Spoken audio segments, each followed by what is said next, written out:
Assalamu alaikum.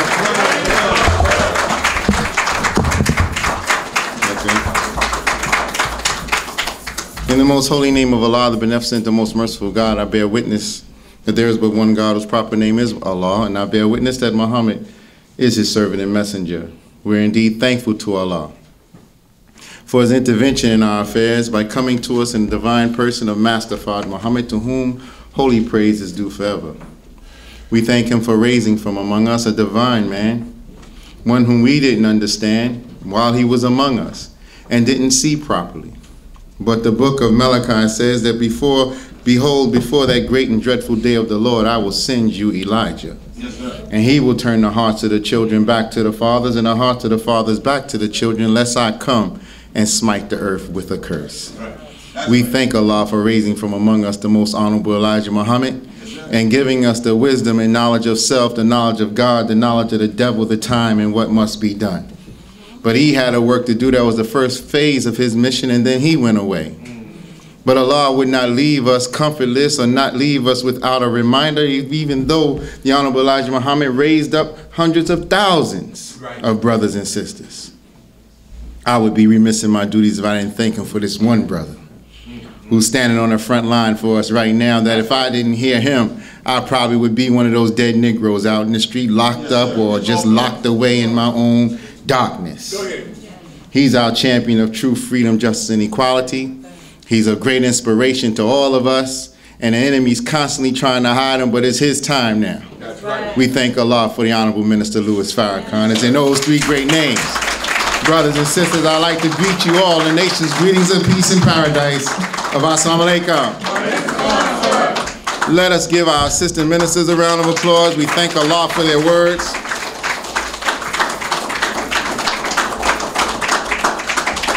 And I definitely thank Allah for our Brother Darren, and his introduction, but all praise is due to Allah.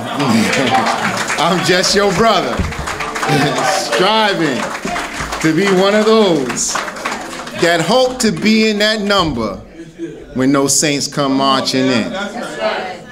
You know, the scripture talks about 144,000 that will be on another shore singing a different song.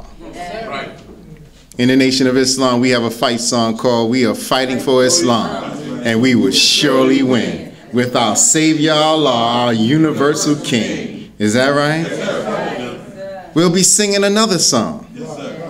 And that 144,000, as the Honorable Minister Louis Farrakhan taught, you know, we are taught in our teachings that when Master Fard Muhammad made himself known to us, in 1930, he had a series of questions that he asked. Yes, and his series of questions that he was asking are questions that are hinted about in the book of Isaiah, that when God would come, he would look around and he wouldn't see no men. And he would ask, who is to uphold me? And his own right arm would uphold him. But he would have questions that he would ask that no one could answer.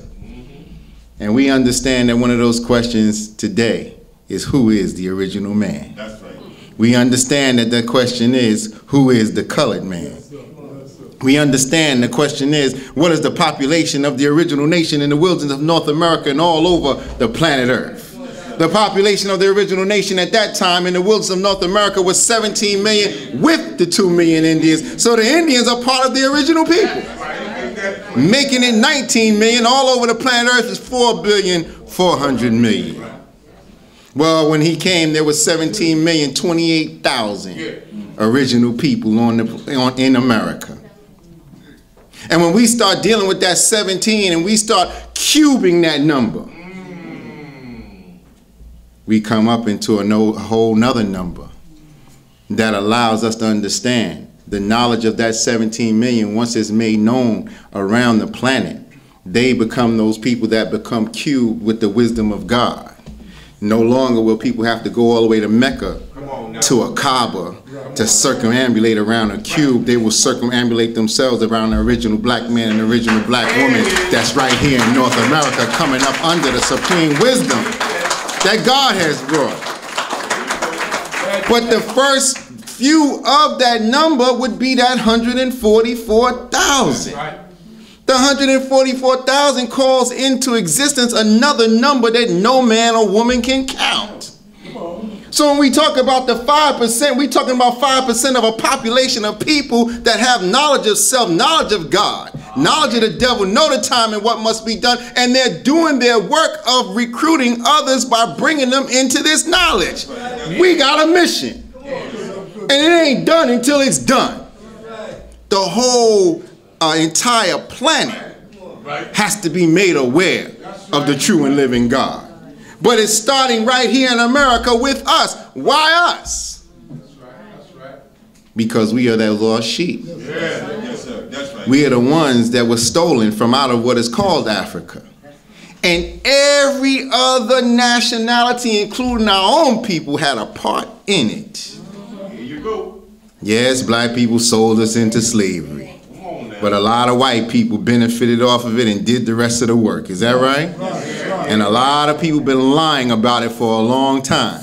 So when judgment comes, all those who are guilty, they don't want to deal with the judgment because they know that there's something coming down on them.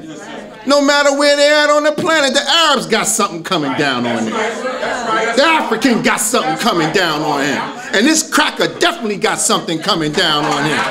Because those that put us in this condition, Allah allowed it to happen. So the question is asked, why did God make devil? To show forth his power that he is all righteous, that he can make a devil which is weak and wicked, allow him to rule for 6,000 years, and then destroy the devil's civilization in one day without falling a victim to the devil's civilization. Brothers and sisters, this is the time we're in. That's right. Very simply. So no matter what's going on, if you got knowledge of self, you should be happy. If you got the knowledge and you're striving to practice that knowledge, and your faith in what you're practicing grows more and more each day, and you know this enemy ain't got a chance. But if you think the white man is more powerful than the true and living God, then he's become your God. So as my brother mentioned earlier about Trump is by Allah's demand. Because when the God is on the scene, all positive and negative belong to the God. When we deal with mathematics, you can a negative times a negative equals to a positive. So the Christian will say all things work for good for those who love the Lord, but they don't really understand what they're talking about. We know the Lord. Because we know who is God. And we know how all things work for good for those that got knowledge of self, knowledge of God, knowledge of the time and what must be done, knowledge of the enemy, because we know the nature of things. Now, when you read in the Quran, you read about an Adam that's raised up from the black mud. And you read that Allah teaches that Adam. And the angels are questioning Allah, why would you put rulership in that Adam? That ain't the same Adam that's the made man. That's the Adam that's made out of the black mud that was stolen from Africa and brought in here to America on a westerly course, hitting their head. That Adam that's raised up is coming from among us. The God is teaching him and then telling the angels, tell Adam the names of things, and the angels can't tell Adam the names of things, even though the God taught the angels. Then the God tells Adam, tell the angels the names of everything. Yes, sir. And the names is meaning its function, its nature. It's only the Honorable Elijah Muhammad that stood us up and taught us the nature of everything that's in existence in this universe. And now that we know the nature of it all, and we know the pattern of that atom, A-T-O-M and A-D-A-M, coming out of this total triple darkness of the black man and woman that has been robbed of the knowledge of self, God, and the devil. The most honorable Elijah Muhammad is the one that light sparked in. And he started turning in the darkness of us in the black community and bringing us into this knowledge. And he raised Malcolm, and he raised Muhammad Ali, and he raised John Shabazz, and he raised all of these brothers and sisters up, and they raised others, but all of it came from that first Adam. That's true. That was good, brother. That was good. Without question. That was good. He made, God in the Holy Quran made the angels bow to Adam. And all of them bowed except Iblis. Come on now. This white man don't want to bow to the original man. He don't want to bow to the original man, but he got to bow. It ain't no ifs, ands, buts, or maybes about it, brothers and sisters. He gonna bow. And when he does bow, the Negroes who love eating leather, Negroes that love eating leather, love eating the boots and licking the boots of crackers, Negroes that's crying, we shall overcome. Allah already told us in the Quran, we are the overcomers. It ain't no we shall overcome. We are the overcomers, because once you know God and you know self, and you know the devil, you know the enemy, you know the time and what must be done, there is nothing, nothing of a problem in our life that we can't overcome, because guess what? God thinks his way through problems. That's what God's do. So if you're here for your first time, all praises due to Allah. But we ain't here to teach about no prophets, brothers and sisters. We're here to talk about God. And we're here to talk about self. And we're here to deal with to learn how to deal with an enemy that's in our way. And he ain't really a problem. His time been up since 1914. But there had to be a teacher that had to be sent. How could they know except they have a teacher? How could they have a teacher unless he's been sent? So the God was in and out of America for 20 years studying this cracker, studying his people, coming up with a blueprint on how to bring us out of here without falling a victim to the devil's civilization. Master Fard Muhammad. That's right. That's right. Studied this and studied the word and studied the teaching. All praises due to Allah. What am I saying? Everything they read in the Bible, everything they read in the Quran is all culminating to what we're dealing with right now. But it's in coded language. And then since the enemy had a chance to get a hold to the Quran and had a chance to get a hold to the... Yes, these devils, man. Yes, sir. Come on, brother. With all due respect to those that are striving to submit their will to do the will of a God, we thank Allah for the Arabs that tried to hold on to this and keep it as pure as possible. But there's sections in here where they done took periods out and put commas.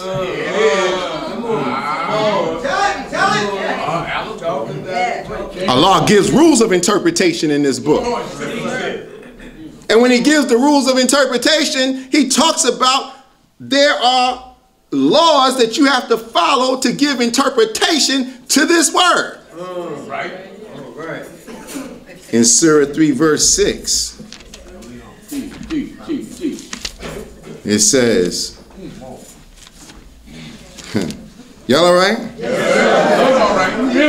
In the name of Allah, the Beneficent, the Merciful. He it is who has revealed the book to thee. Some of its verses are decisive. They are the basis of the book. And others are allegorical. Then those in whose hearts is perversity follow the part of it which is allegorical, seeking to mislead and seeking to give it their own interpretation. Now look, let me pause right there. Because anybody that has knowledge of God and they try to give allegorical statements their own interpretation, then you're grafting from the original, and that's devil. Because when you take from the original language or the original teaching and you twist it to make it fit what you want to do because you haven't grown up in the discipline of a God yet, and won't humble yourself to say, I don't know it all, but I'm still learning. But you didn't understand what I meant by that. I can do this. That's devil. That's graftation, brother. If it doesn't apply, let it fly. But if it does, look, knowledge, knowledge. I ain't trying to beat up on nobody. I'm coming up from the same classroom like you. But here in the Quran, Allah says, and none knows its interpretation save Allah. They put a comma there. They put a comma. And when there's a comma in a sentence, you pause. And then it says, and those firmly rooted in knowledge, they say, we believe in it. It is all from our Lord and none mine except men of understanding. There's supposed to be a period there. And none knows his interpretation save Allah, period. Why do I bring that up? Because the minister brought it to our attention. That comma there, and then the next word saying, and those firmly rooted in knowledge, will make someone believe that the scholars are equal with Allah. Hell no. Will make someone believe that they're the most knowledgeable ones, that when we don't know, I can go to the scholar and what I get from the scholar is solid because it's from Allah. I'll be damned, brother. Because if the scholars really knew it all, why is the Protestant Christian against the Baptist Christian? Why is the Catholic against the Methodist? Why is the Sunni against the Shiite?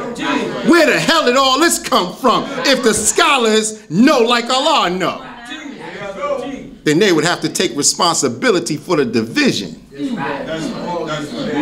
that's in the theology of God knowledge. But Allah says it here, none knows save Allah.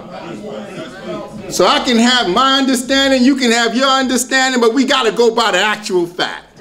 Is that right? And when we build on the actual fact of the teachings of the Honorable Elijah Muhammad, when we build on the actual fact of what Jesus said, using the teachings of our science and mathematics to go into it, then we can see more clearly. Is that right? Now don't get me wrong. This is dealing with what's revealed to Muhammad of 1400 years ago, who was still dealing under the realm of the devil's civilization. And the God gave the devil 6,000 years to rule, so he ain't going to mess up his rulership. Every time he raised a prophet, that was mercy to the devil's rule to give him a chance to do it right. But once the 6,000 years is up, now God brings the sunlight. The prophets stood up in moonlight. Under moonlight, you in darkness.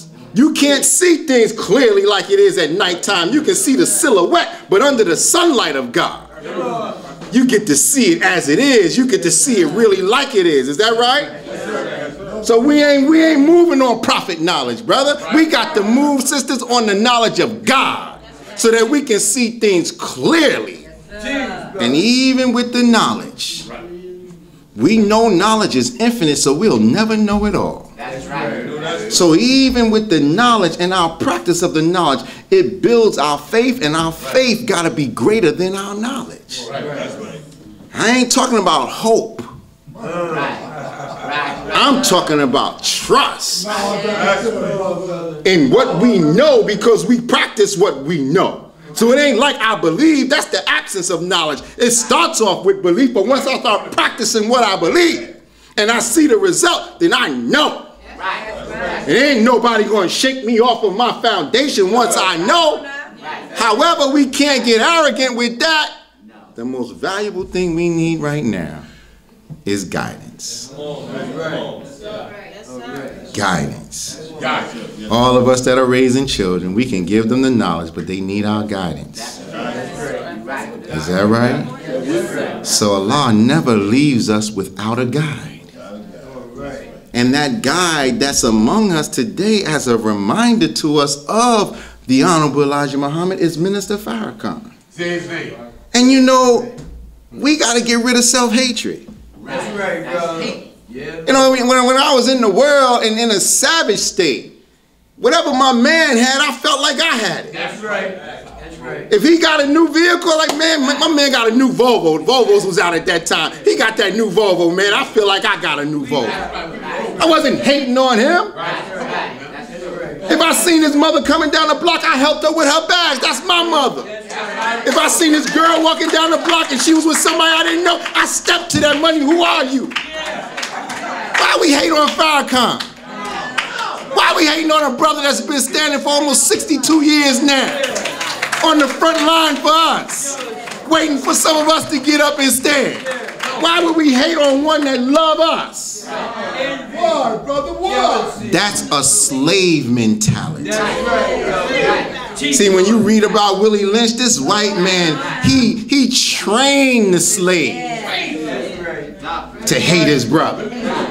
He trained the slave to hate himself. And sometimes we can even come into the knowledge of self and don't realize we still hate ourselves.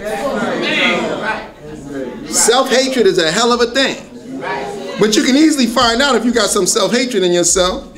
Just look at your brother or your sister, and if the first thought that comes in your mind is negative, that's about you. That's about you, brothers and sisters. If you sitting there looking at your brother, wondering what this nigga looking at me for like that, why this nigga keep moving so much, why this nigga gotta keep coming, see all that, brother, that's really about your self-hatred. Because that brother that you calling nigga got a nose like your nose, lips like your lips, eyes like your eyes. He come from the originator just like you. Why do you have a problem with him? You ain't really got a problem with him. You don't know him. You got a problem with yourself. And the first law of nature is self-preservation. So you ain't gonna do nothing to yourself. But if I see somebody that look like myself, and I don't really like myself, if I harm him, that's me really taking it out on myself. So we got to love the brotherhood. We got to love the sisterhood. But we can't love the brother and sisterhood if we don't love ourselves. No one has been teaching us how to love self. We've been raised in an environment that is really constitutes the making of devils. And our nature is not devil. But if we don't know our true nature, if it's been suppressed with a false knowledge, truth mixed with falsehoods, and then manipulated by an enemy that has been controlling our education. So he's controlling the diameter of our knowledge, so he controls the circumference of our movement. You got brothers and sisters that grew up in Brooklyn and ain't never left Brooklyn. And feel they all right. When you learn that there's 196,940,000 square miles of this planet that belongs to you. The earth is the home of the righteous. Yes, sir. But even with that knowledge, if we have low self-esteem and self-hatred, we don't believe it. It just makes us feel good. But when you believe it, you're going to want to travel this earth. You're going to want to go to Hawaii, not just a vacation, but you want to see part of the property that you own. If it belongs to my father, the originator, and it belongs to me, if I belong to the originator, and I am the original man. So if I come from the original, then I got to learn how to act like the originator. And how am I going to learn how to act like the originator if there's not one from among us that's been taught the knowledge of the originator? I've never heard anybody teach outside of the Honorable Elijah Muhammad how God brought himself into existence. I've never heard anybody teach outside of the Honorable Elijah Muhammad how the thought came up in Satan's mind to make devil. And then show us through the Bible and the Quran. Brothers and sisters, look, we got wisdom that has been put among us, and there are people who are envious of the fact that you got it. Right. Jeez, brother. Jeez. Let that marinate. That's true. Today's the 15th, right? Right. Break it down. Here we go. Who are the 10%? In our lessons of supreme wisdom. Lost Found Muslim lesson number 2, questions and answers 1 through 40. Who is the 10%? The rich. Here we go. The slave makers of the poor, who teach the poor lies to believe that the almighty, true, and living God is a spook and cannot be seen by the physical eye, otherwise known as the bloodsucker of the poor. Got our people believing in a spook God. In all faiths. All religion has failed. We didn't call you here to come to Islam as taught 1400 years ago, brothers and sisters. This is a new Islam. If you notice our star and crescent, our crescent is on the other side because we're fulfilling the circle, brother, because the God has made himself known now. Y'all all right? Yes. Brothers and sisters, we believe in the unseen, but we believe in the unseen based off of what we see. Right. That's true. There is no mystery God. And people will say, well, you know, Allah is unseen. Yes and no. The reality of God is right in you.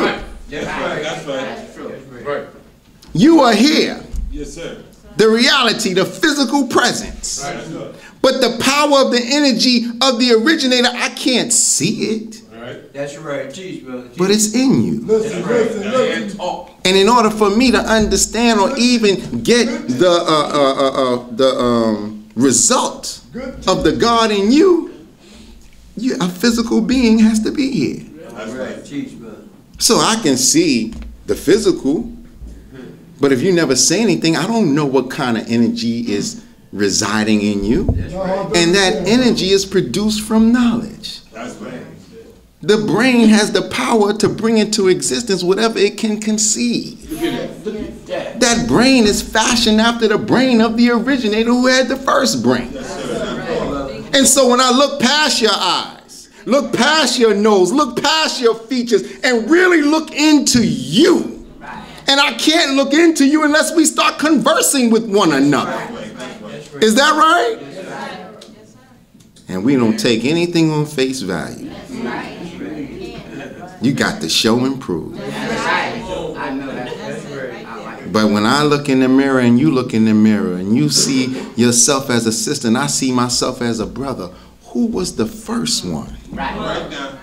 Because that's who this model is made after. And this ain't a model, this is a replica. Yes, sir. That's right. And this is why when we get praise, we give it back to the originator, because our shoulders are not made to take praise. All praise goes to Allah. And even though I am from Allah and the Supreme Being essence is in me, I give it back to the originator, because I didn't make this arm, I didn't make this leg, I didn't make this arm, I didn't make this leg, and I ain't make this head. I am a replica of Allah, but I ain't the originator. And once I'm made complete or incomplete, because the physical make is incomplete without the complete knowledge. Allah says in the Quran, He made man complete yet incomplete. Physically, we're complete. But until we get the knowledge and start digesting the knowledge and acting on the knowledge, then we start becoming one with the originator. That's right. That's our goal. All right. That's why we were born. That's right. Many people may not know why they was born. You may think you was a mistake. No, there ain't no mistake when it comes to the God. He's mathematically precise. Billions of sperm cells go up the vaginal tract. One make it to the egg. He's mathematically precise. That sperm going in that vaginal tract, total triple darkness. That's the only replica of the triple darkness outside of the 76 quintillion miles of diameter that makes up the light of the universe. Outside of that diameter, there's nothing but total darkness, and that darkness has power, and that power is in the womb of the woman. You just said a whole lot. Because that's the laboratory where recreation takes place. All praises are due to Allah. And this is why we honor our sisters. And you may think, well, you know, just because she make babies, that's not no lightweight thing. How is God to see himself again? This body's not made to live forever. But the energy that's within this body, it goes on and on and on and on. Every time we breathe, we taking in the soul of Allah, God. But when we stop breathing, there ain't no soul in that body. It expired. But it's giving oxygen to the living. And if we're doing good works in the name of Allah, then our good works stay with the righteous, so we never are spoken of as dead. There you go. There you go. So to extend ourselves is by producing children, but that child may be a child of our flesh and of our blood. But we want that child to be a child of our mind and our intellect. Because now then it's of me, because I am of God and that child is of God. Y'all all right? Yeah. Well, all praises due to Allah. These rich slave makers of the poor have been lying to our people for a long time. And they continue to lie. And now a whole cabinet of them is about to take office. Because everybody that's coming up into that office are rich slave makers of the poor. And you say, Ben Carson too? Yes. No doubt. Look, if he's eating that leather All day. of the boot of Trump, it's just a matter of time to see what you're going to do. And when you're dealing in that kind of circle of devils who are gods of their world, then you got to bow to that God. Or get up out of it. Is that right? So brothers and sisters, you know, we thank Allah for being able to see another year on the planet. And you know, if you don't know, we was going to tell you, the righteous don't bring in the new year with a lot of noise. You know, we ain't on that 10, 9, 8, 7, 6, 5, 4, 3, 2, 1. We ain't on that. That's when we was savage. We ain't popping bottles and all that when the new year come in, a whole bunch of music and everything, everybody making noise. Because even in the scripture of the Bible, it says the old world goes out with a bang. We are not of the old world. You are of the future. You are of the present world.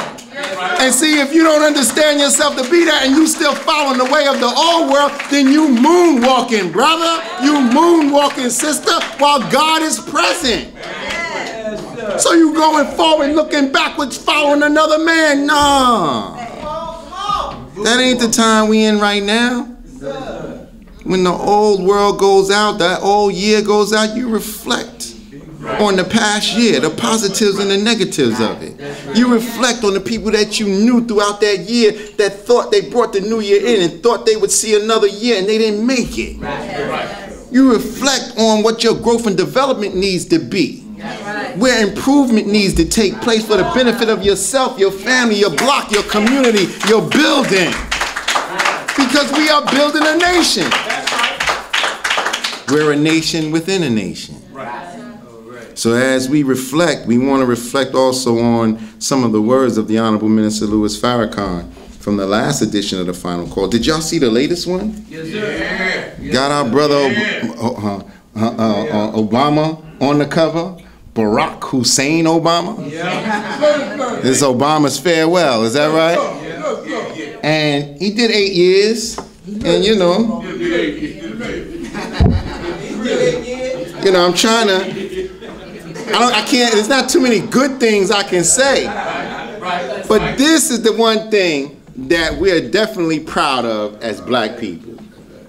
That a black man became president, brought his black family up into the White House, and didn't have no scandal going on for 8 years. You ain't hear no crazy stuff about his daughters, his wife, no extramarital affairs, him being on the road drunk or something like that. No, he represented on that level the black family. But the other side of it is this.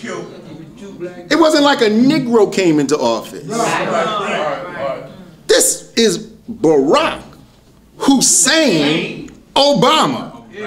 Can you understand why white people are mad right now? Because not only did a black man get into office, a black man with a righteous name. He don't have the slave name that the crackers gave our ancestors and us. He came in there. And that's why they were saying, look, man, he ain't even from here. He ain't even a U.S. citizen. Ain't no way possible he could be a U.S. citizen and got the name Barack Hussein Obama. He a Muslim. So, you know,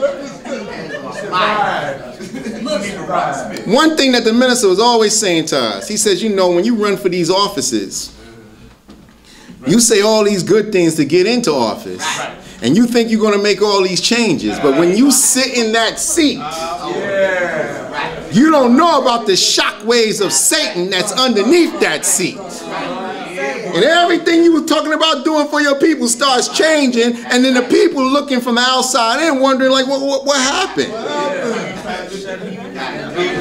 Look, you know, and when you read in the Bible, There's an exalted assembly in Book of Revelations Come on now. of 24 elders. Come on. Right.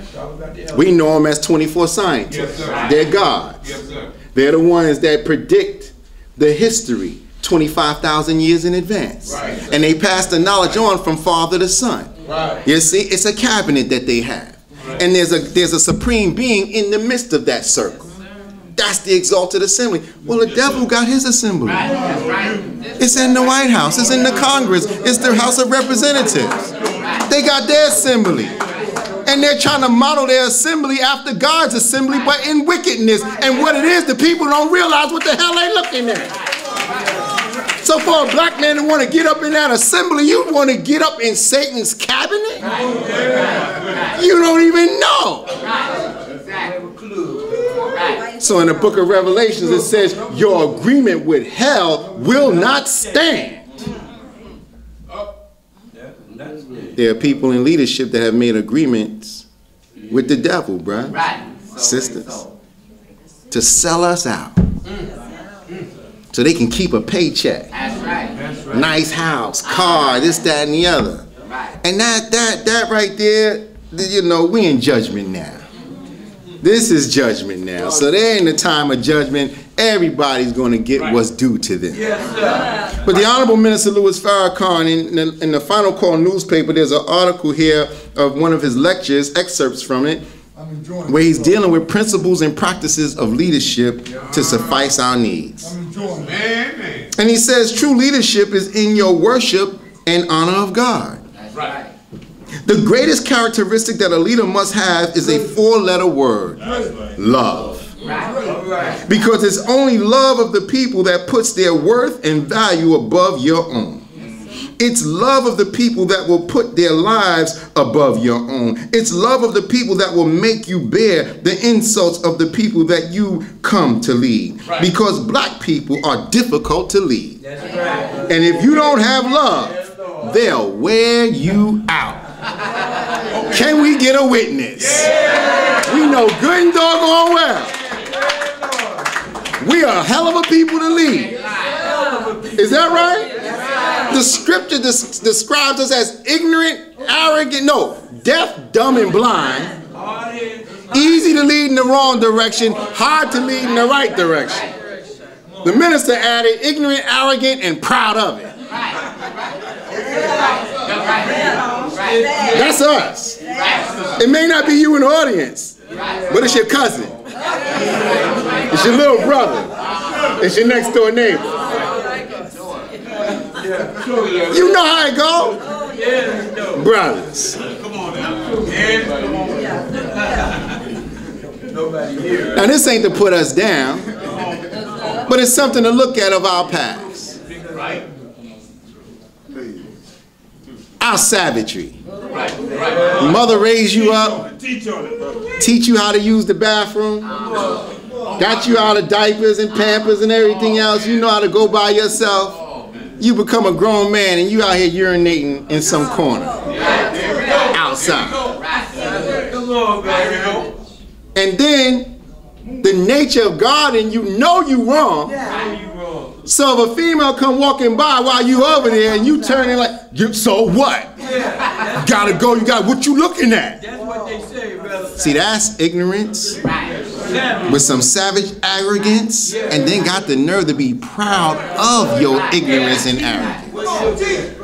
I had to take it there. Yes, sir, brother. See, you ain't gonna get too much of applause on that because some of us are guilty of that. But it's all right. Tell the truth, shame the devil. You don't do that no more, do you? I hope not. Well, if you do, let me say this. There's nothing wrong that if you have to use the bathroom real bad, to walk over to a store and say, can I use your bathroom? The worst thing they can say is no. Go to another store.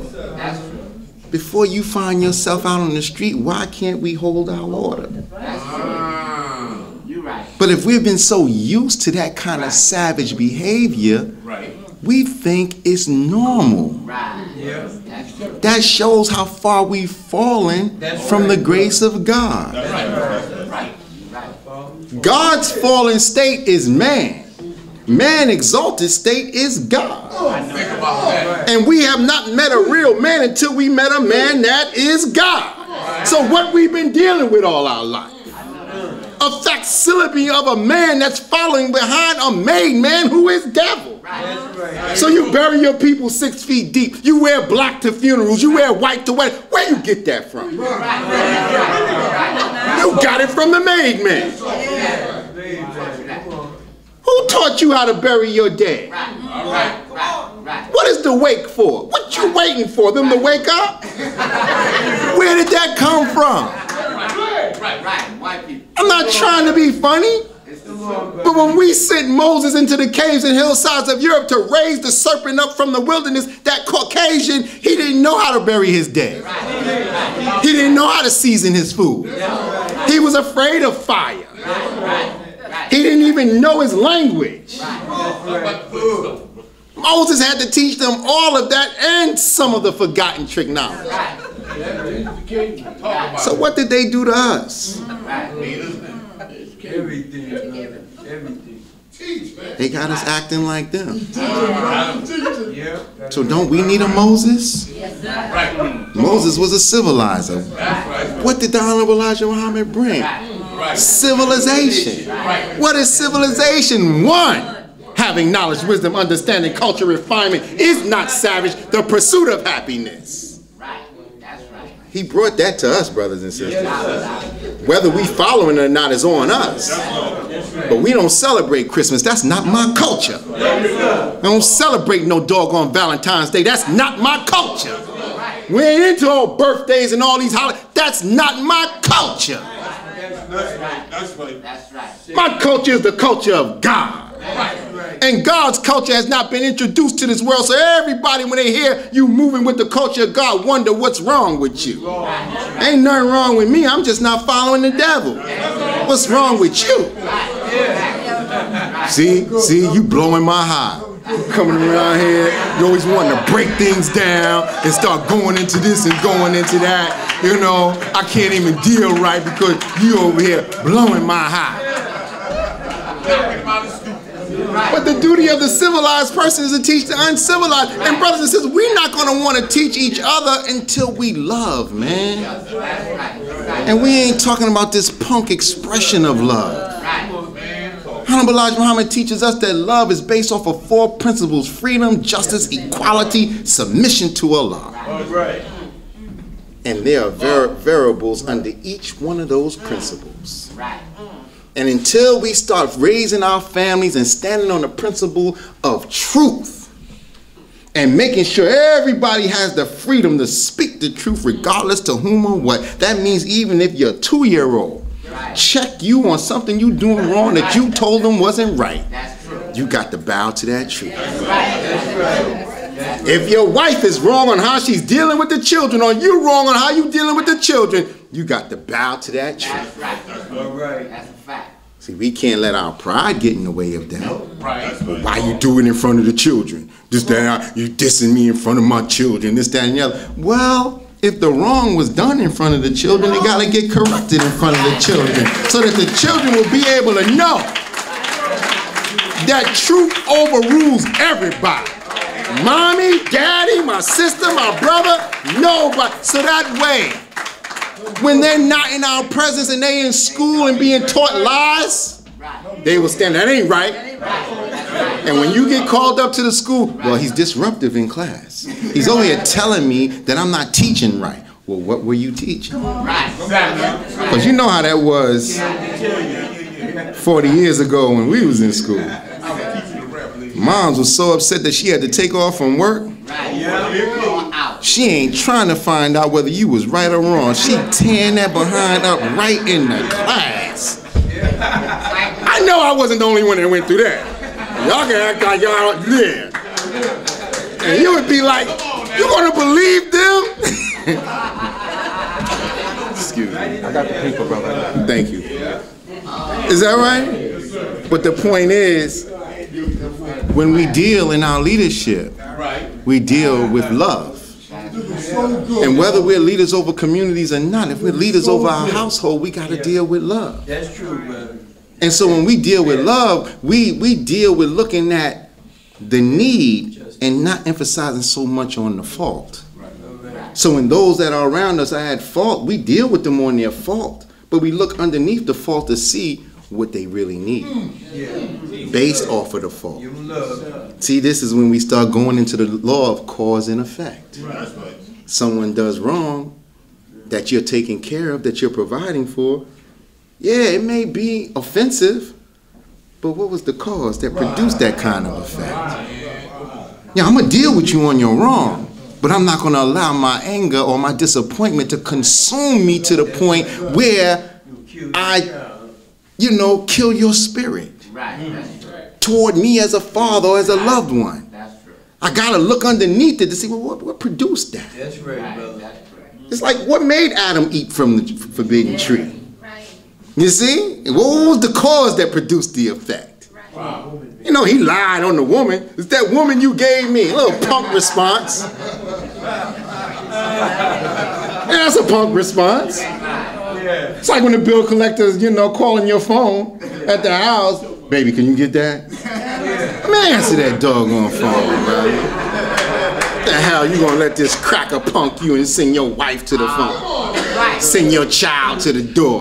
My daddy ain't here right now.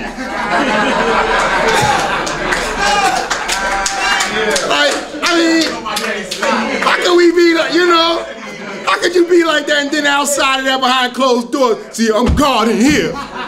Nobody, anything, move, don't know anybody, breathe unless I say breathe, and then here's the white man. You ain't worth nothing.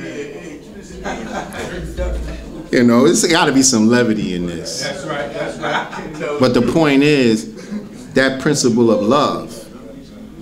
So he says, so the question I would ask is, why do you want to lead? Have you checked your heart? Do you love enough to suffer at the hands of your own people to advance us?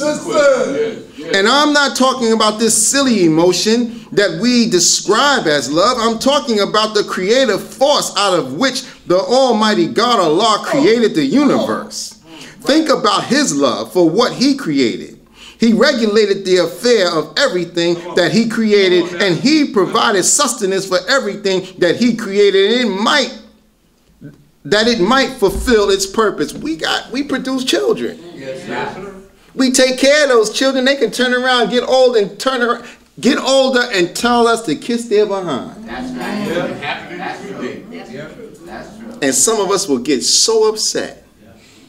But when you think about the fact that you come from a mighty God that allows a sun that's 93 million miles away from the earth to shine on the good, the bad, and the ugly, then we know you got freedom. Go ahead. You can't really diss me. I'm in a fixed position. If I'm the God of the household, how the hell are you going to be able to rob God? How are you going to be able to really diss God? Well, everything that I've done for you, I've done it in the name of Allah because he does it for me. So the more I give, the more I provide. I know I still got blessings. Yes, you might, affect my heart with disappointment. Right. But I know in the end I'll be the winner. That's right. How do I know that I will be the winner? Because I got an example in the Most Honorable Elijah Muhammad, and I got an example in the Honorable Minister Louis Farrakhan, and I got plenty of believers that I cohabitate with that lets me know their trials and tribulations every day. But as long as I stay on the principle of God in my life, everything is always up, nothing's ever down. Because down is only down with a down attitude. Come on now. Right. And your attitude is your disposition of mind.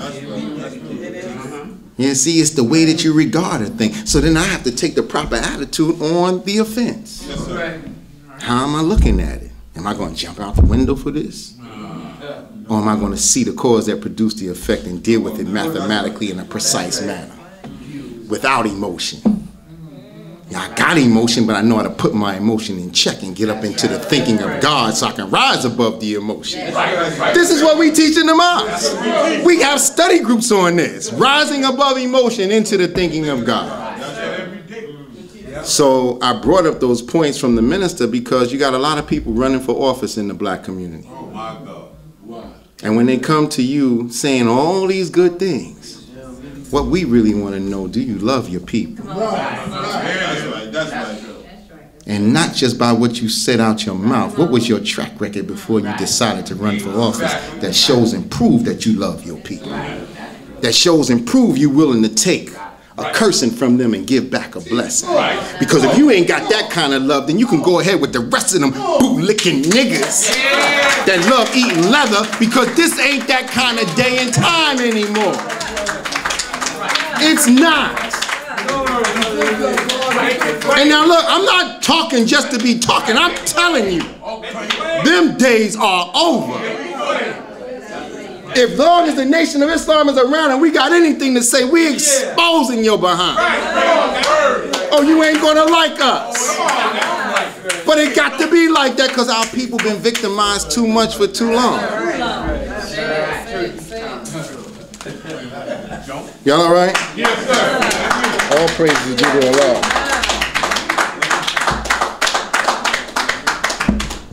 Now, we was last week talking about some of the words of the minister, because he does a year-end review as the old year goes out and the new year comes in. And I just want to read one of these questions, because we dealt with about 2 of them last week, and I want to just read this one and emphasize on it a little bit and then go into another part of the message. And the final call editor, Brother Richard Muhammad, is the one that's asking the question. He says, Brother Minister, I think you may have answered this question, but if you would, I would like to explore it just a little more.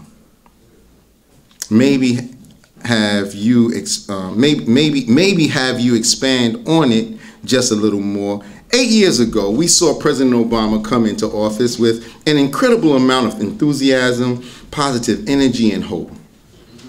He was able to appeal across racial, age, and gender lines. He campaigned on the theme, change we can believe in. Mr. Trump, of course, a totally different, even divisive message, make America great again, which most blacks saw as hurling back to the bad old days. In that 8-year period, what happened that has had such impact?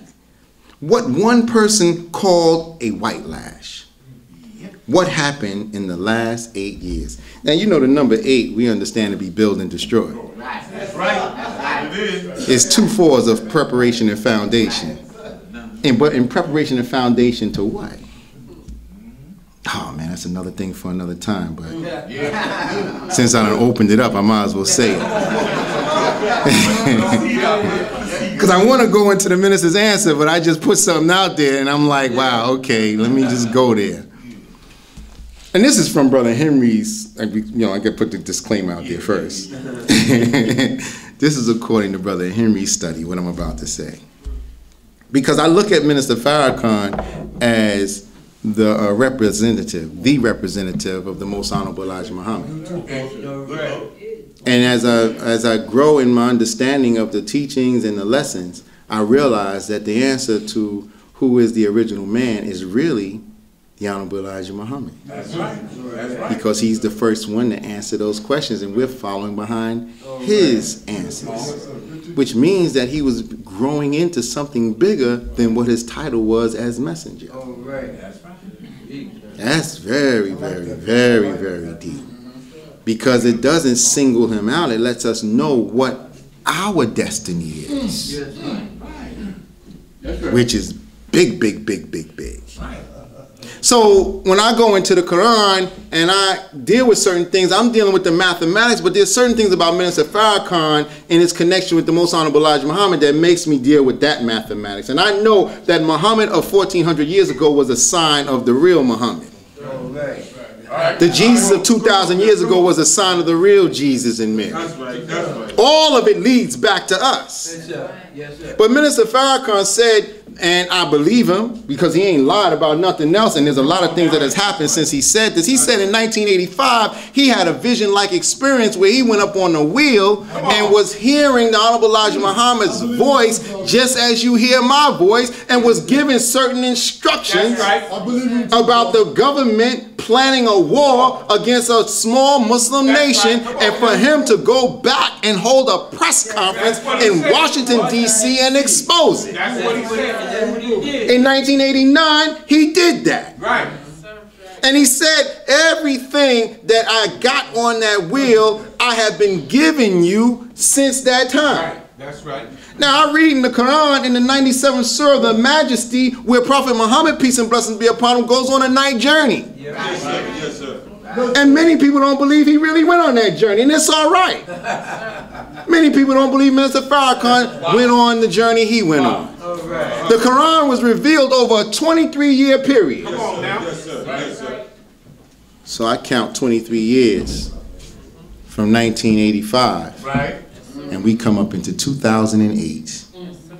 And then Barack Obama comes into office. A black man over a White House. And the minister gives a message on a new beginning in that year. And he says, I believe Barack is a herald for the Messiah. Not that he is the Messiah, but he said, you know, the herald, they blow the trumpet to let you know the Messiah's coming. Come on now. And so since the herald is blowing the trumpet, the herald is on top of the superpower of the word. The herald got all kinds of people coming out to his inauguration. The herald is bringing hope to everybody, but he's just a sign. Come on now. Of another one that's going to come after the build and destroy years, and I'm telling you, it's Farrakhan. All that you seen with Barack, all of the fame you seen with him was just a sign of one that's being brought out of the shadow to be put on top. Many of our people outside of this audience don't even know that Minister Farrakhan's still speaking. Ask them. See, because we converse with one another and we hear the minister and we study and teachings and we're trying to practice, a lot of our people are not aware. That's right. That's right. That's right. Because the enemy blocked him from media. That's right. You don't see the minister on TV. You ain't reading about him in the papers unless you get the final call. You go on YouTube and type up his name or go on NOI.org. People don't know. That's right. That's right. That's so major. So major.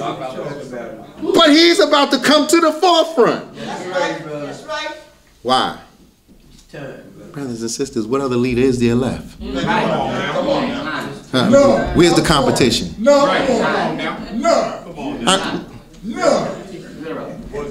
Those who were remnants of what was are dead. Yes, sir. Yes, sir. That's right. And don't have no disciples standing up in their place.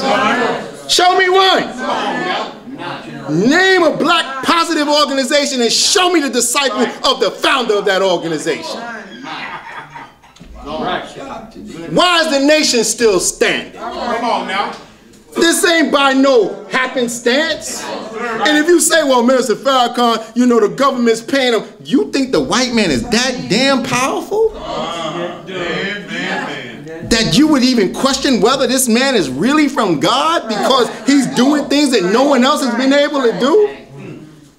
62 years? Come on now. Outlasting plenty of presidential administrations.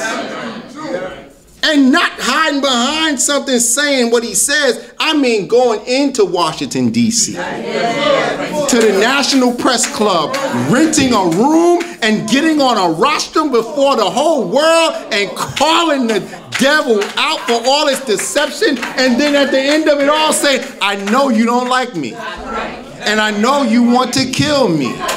And I know you're getting your forces up right now. But I'll tell you, I'm from God, so don't leave a stone unturned. Bring what you're going to bring, double it. And I'm going to be standing at the end. Who do you know like that? That's Farrakhan. All praises are due to Allah. All praises are due to Allah. So we getting ready to get into something, brothers and sisters. Yes, sir. Everything that's going on is for your and my rise, even though it may look negative. Always ask yourself at the end of the day, where's God's hand in this? Right, brother. Man. If he's omnipotent, Yeah, come on now. most powerful, That's right. omnipresent, Right. always around, Right. then did he have an effect on the presidential campaign? Come on now. That's it. Is that why Hillary didn't get in office? They want to say the Russians hacked and this. Did God influence the hacking, if there was some hacking? And for what purpose? Come on, brother. Because teaching alone is not going to make us get right. I was always taught, when you see black people working, know there's a foot somewhere. God is going to use Trump as that foot in the backsides of black people who want to still be lazy, shuffling, handkerchief head Negroes waiting for the white man to give me a job, give me health care, give me some money, don't let me lose my EBT card. Hell no. God wants us. He has to come in between us and Pharaoh. If Hillary would have gotten office, you would be thinking there's still hope in the government. They're going to let us fit in. Yeah, I can get in over here. You'll move over. I want to sit right next to you. No, hell no. Put somebody up in there and let black people know you ain't got a snowball chance in hell. Now what you gonna do? Look, the Bible says the fearful and the unbelieving, they're going to be in a lake of fire. So if you're scared, you can't even get a dog right now. You're going to die with that cracker and all of his little devils. Because some of our people are black on the outside but white in their thinking. And I'm talking about that kind of white that's of rebelliousness. And I'm sorry. If you ain't ready to take on real truth, you're going to suffer. And we got to take a real look at ourselves. A serious analysis of ourselves and our behavior using God as a criteria. And if we look like we failing, then we still breathing, we can straighten that up. But if you don't want to straighten it up and fly right, 99% won't do. This is all of us. But we was built for this, brothers and sisters. We were built for this. Diamonds are made under pressure. Gold is made in fire. 310 years of chattel slavery, 100 years of Jim Crow laws, 60 years of broken promises under voting rights. We've been made into diamonds. We've been made into that gold. But we just got to get the dross off. Brush off our shoulders and pop our collar with Allah and get right with this teaching. Oh man, brothers and sisters, I'm telling you, it's already set for us. But when the minister reflected on those 8 years, he said, why would there be a white lash? Most of us have not understood the nature of the people in whose hands we have been for the last 460 years.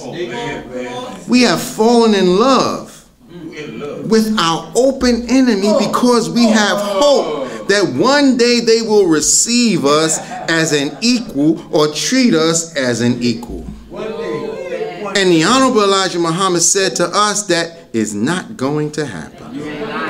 Any kind of unity with our former slave masters and their children has to be on their terms and not on ours. Otherwise, their power and their arms and their will be against our rise as it always has been. So now the white lash is based upon the nature that they were made to rule and to rule for a specific period of time, which is now up. So the darker people of the earth are challenging the rule of whites over them. And that challenge is coming up in the rise of our people and our desire for justice, our desires for equity, our desire for greater freedom, greater equality of opportunity, our desire for all these things that should come to us. And it looked like in the advent of the presidency of Barack Obama, we were on the way to achieve more of that. But after 8 years in office, the lullaby of what he represented is now leading to a rude awakening, and white people are now lashing out because making America great again to many means make America white again. Bring back white power. Right. Yeah, right. Bring back this idea that no one is better than we, and we are better than all. So this wind will blow on black people from every direction to force us to come to the realization that we cannot get along in peace with this people after giving them 400 years of our sweat and blood and receiving in return some of the worst treatment ever accorded to a human being. This is going to pick up with greater force, these winds, and so the bones will ultimately be forced to come together. And when they see this mask of civility taken off, and now you see an enemy that hates our shadow. And like Abraham Lincoln said, you suffer from being here with us, and we suffer from your presence among us. This is going to come to a head, and the will of God will be carried out, which is that the black and the brown and the red, we must go free in a land of our own, not under white supremacy, but ruled under our own wisdom, knowledge, understanding, and the guidance of God. Now that's his words about this white lash. In 8 years of Barack Obama being in office. And you may wonder, you know, what do you mean land of our own? I ain't ready to go nowhere.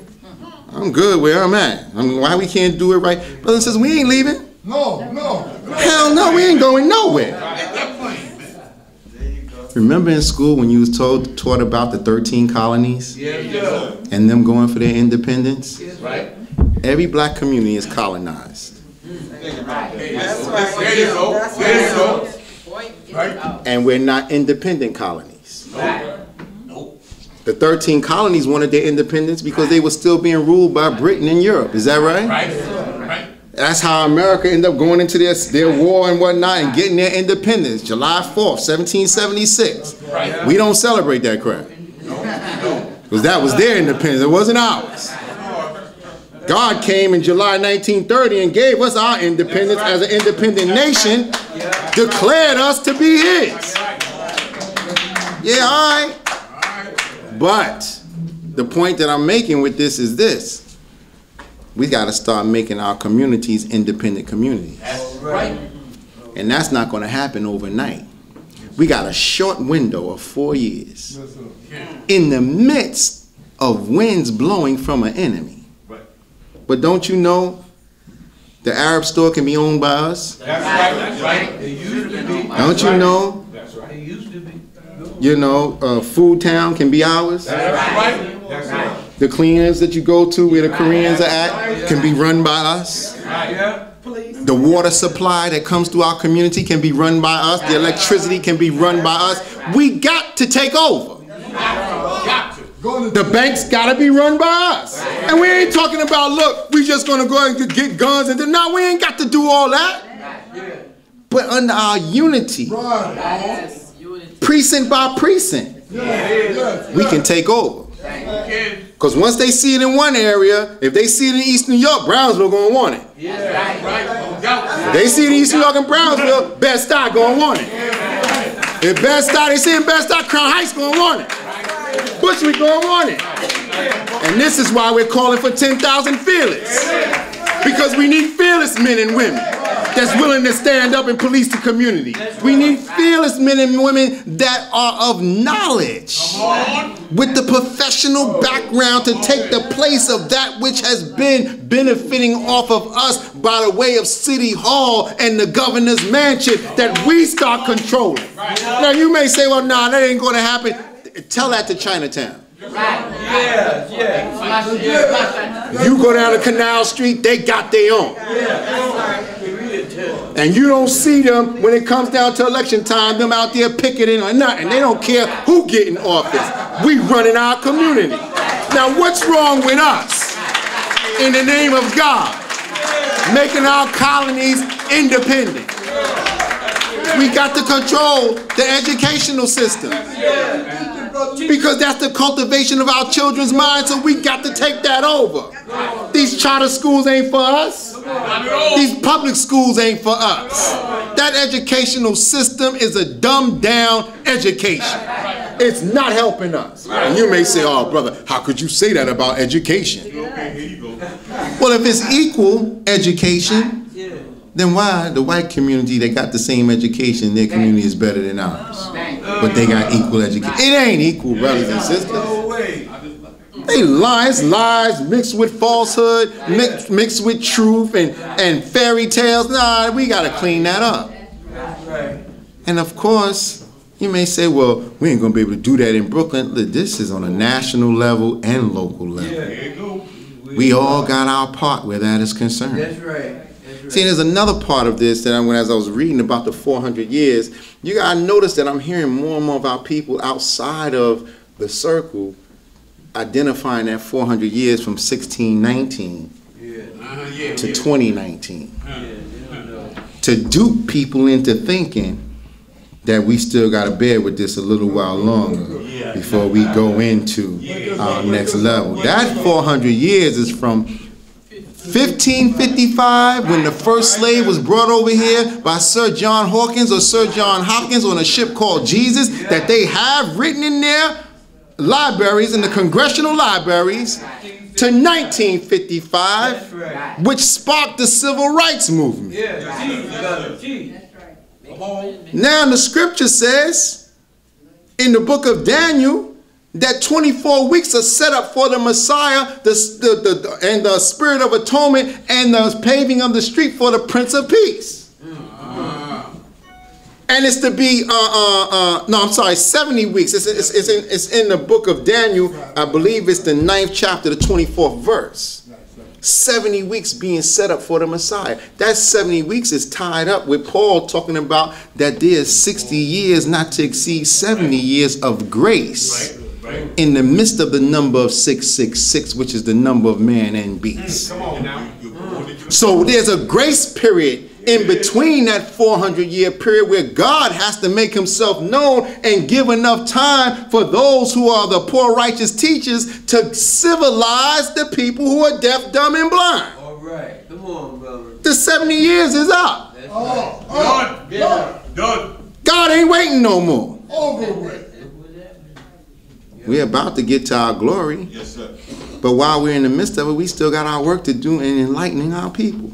Right. Everybody that has knowledge got to share their knowledge with someone else. And strive by the grace of God to put it in a way where they can understand it. That's right. Is that right? That's right. Y'all all right? Yes, sir. So as we close, we're 87 years away from the time that Master Father Muhammad made himself known among us. And the 87th surah is dealing with the Most High. It's a different kind of high, brothers and sisters. It's a different kind of high. You know, we on that high right now.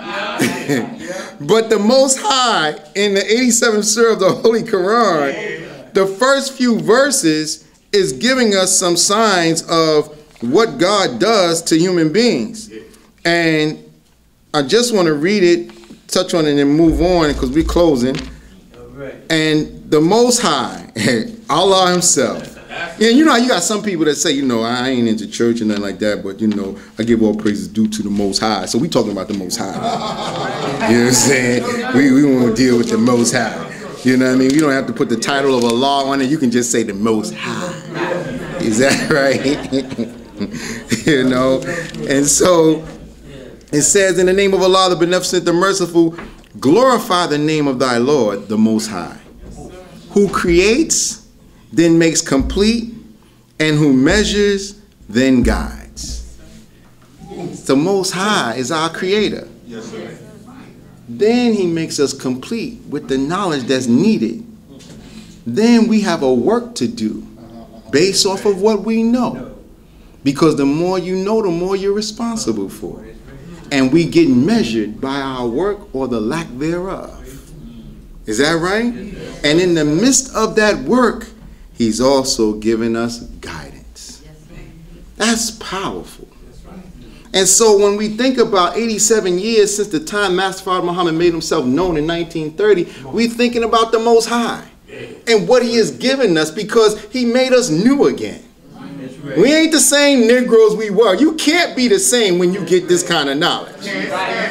And even if you try to turn back, you can't. It's like turning to vomit. You get uglier than you was before he found you. You know when you vomit, you see that stuff come out, you're like, oh man, that was in me. It's like it gets uglier. Is that right?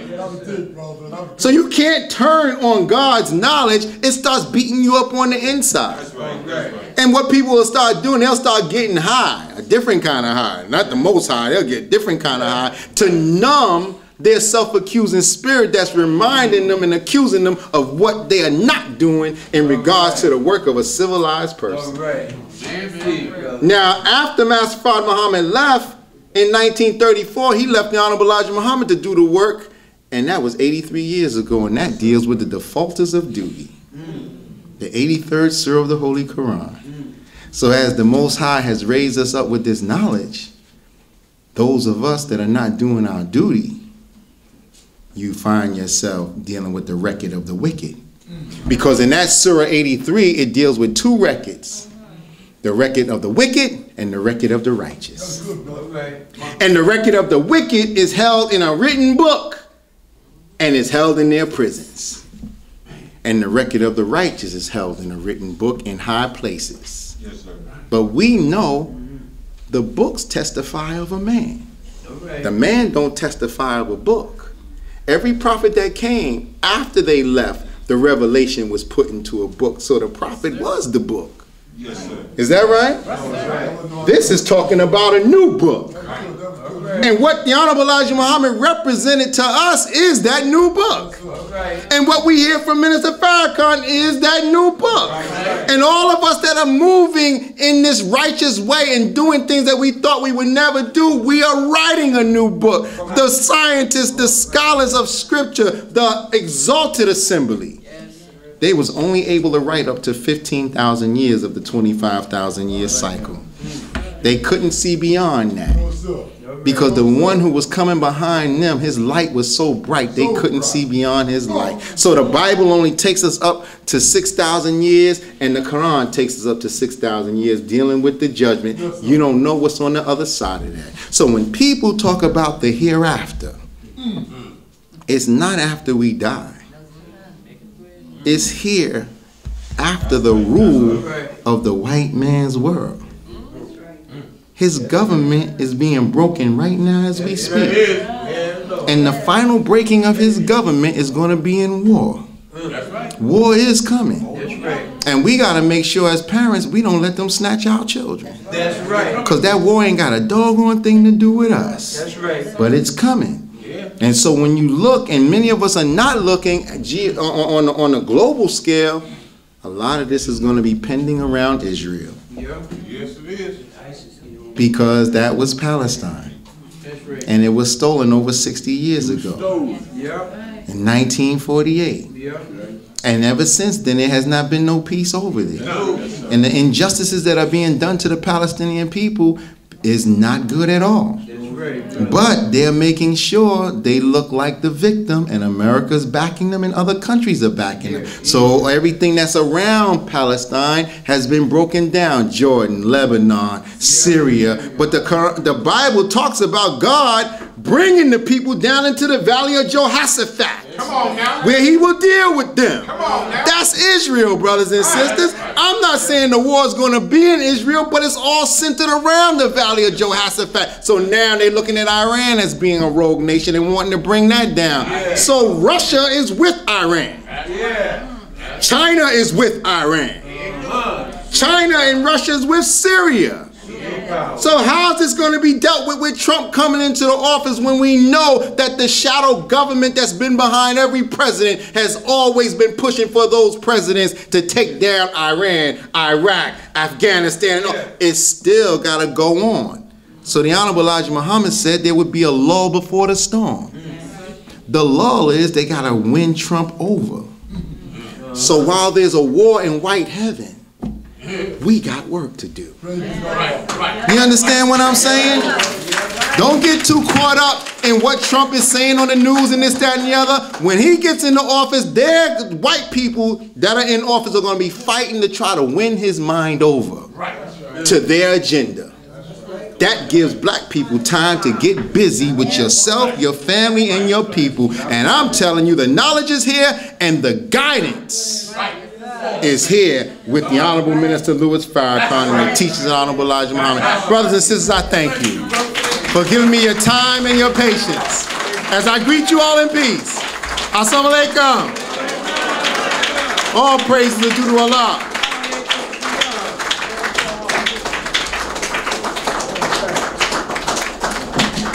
All praises are due to Allah. Is everybody all right? Yes, sir. You know, there's always so much more to expound upon, but we have to,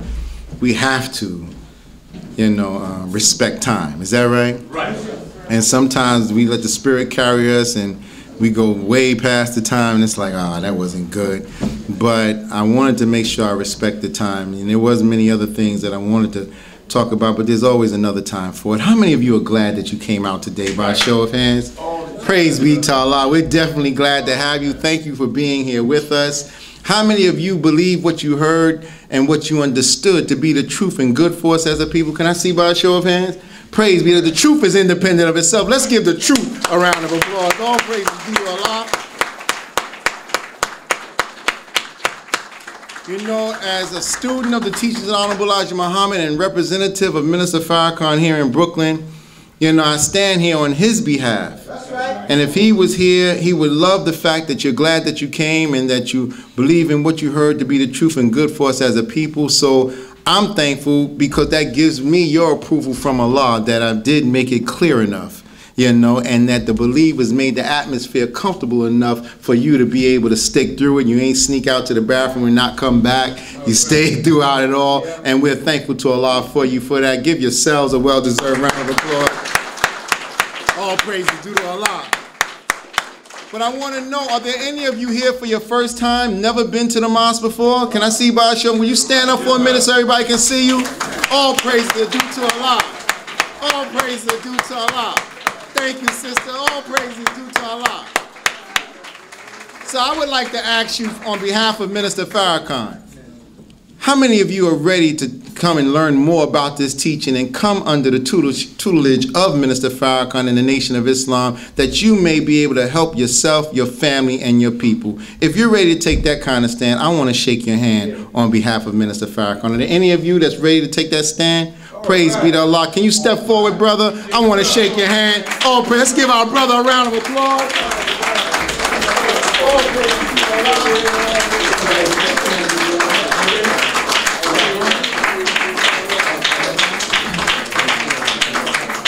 Yes, sir. All right. We're going to talk before you leave. Let's give Brother Brian a round of applause. Let's say, you can have a seat. Y'all know what this is? I didn't even know Brother Rudolph. Yeah. You don't see Brother Rudolph right here? Yeah. This Brother Rudolph, son,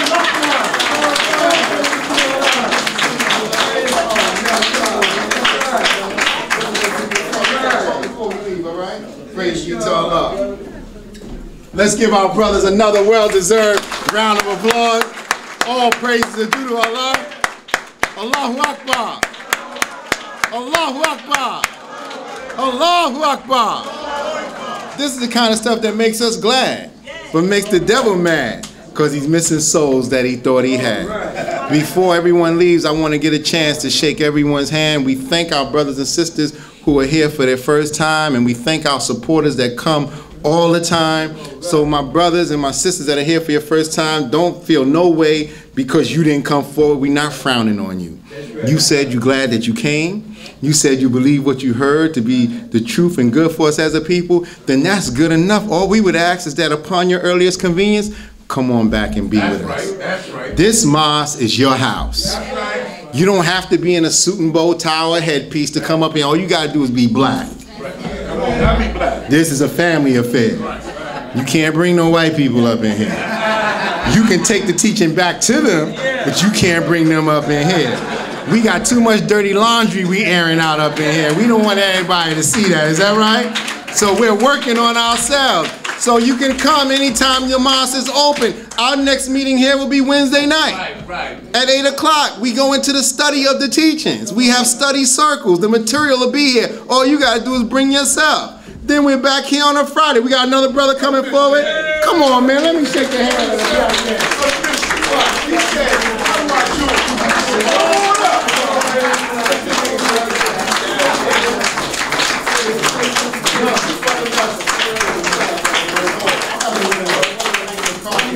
Let's give Brother Nelson a round of applause. All praises due to Allah. This teaching and this word is about transformation. You know, you get out of it what you put into it. You know? Yeah, we got another problem, man. Look.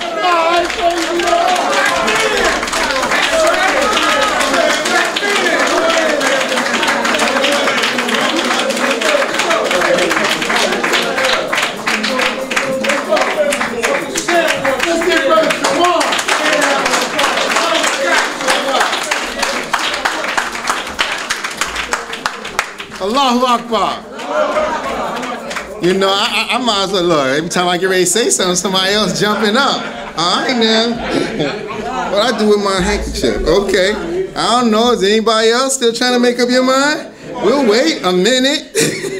All praises are due to Allah. Look, we have classes of orientation for our women, and we have classes of orientation for our men. Women shopping women and men shopping men. And when we're dealing in those classes, the Honorable Elijah Muhammad teaches us, when you teach a man, you teach an individual. When you teach a woman, you teach a nation. So the classes have to be separate.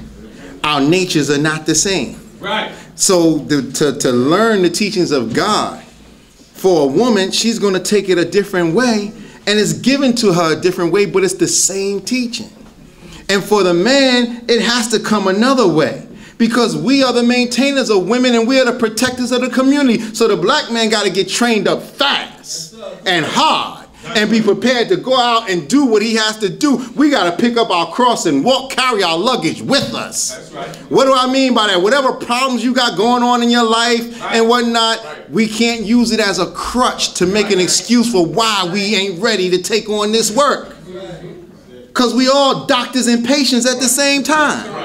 Is that right? If there was a school that prepared us for God out there, we already done been through it. It's called life. And Islam comes, submission to God comes after all else fails. There's not a story that you got in your life that somebody in the mosque that ain't already been through.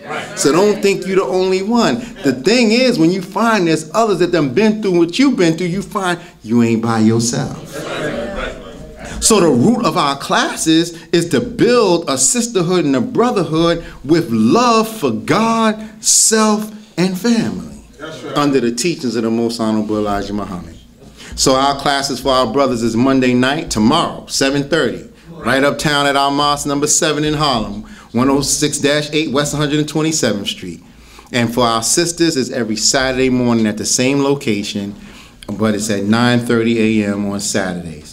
And so when you come to the class, brothers, it's all men from all 5 boroughs, including Westchester County and parts of New Jersey. We come to our class. Same thing with the sisters. And then when we come back on Sunday, we compliment each other's nature by how we treat one another in the mosque as we hear the word together. So we look forward to seeing our brothers at their class. You have a letter from the Honorable Minister Louis Farrakhan thanking you for taking that step. I'll look to speak with you before we leave. We'll stay up here in the mosque after we close out in prayer, have some brief dialogue, and then you'll be on your way. But brothers and sisters, before I relinquish the rostrum to our Assistant Minister, Brother Anthony, I want to ask, are there any questions about what you heard or something that may have been jarred in your mind based off of what you heard? If I don't know the answer, I'll tell you I don't know, but I'm just asking because I want to make sure you don't talk about me after I'm gone. You know, and be saying, you know, I don't really believe what he said about such and such. I don't understand. Look, I'm right here. You don't find too many preachers that's going to get up in front of you and teach and then ask you, you got a question about something I said? Okay, so I just wanted to put the olive branch out there for you. I don't want you talking about me behind my back. That ain't cool. This is all family, is that right? All praises due to Allah. So let us bring on our assistant minister, Brother Anthony 22X. He'll lead us in the charity drive, brothers and sisters. These lights don't clap on and clap off. Look. It's a bill that comes with that.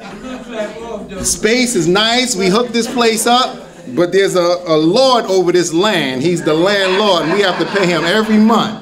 And the Nation of Islam is not loved by the government of America, but as long as we have the hearts and minds of our people, we'll never write a check that comes back marked insufficient funds. So we're asking you in the charity drive that you give until it helps, not until it hurts, but we know charity is one of the principles of the righteous. So I have $20 here to start off from my side. You know, all praises are due to Allah. So let us bring our brother Anthony, back to the rostrum, and he'll lead us in the charity drive, and then we'll have our announcements. And after we close out in prayer, I'll be back up to speak to our brothers. All right? Yes, sir. Praise be to God. Thank you. Thank you. All right.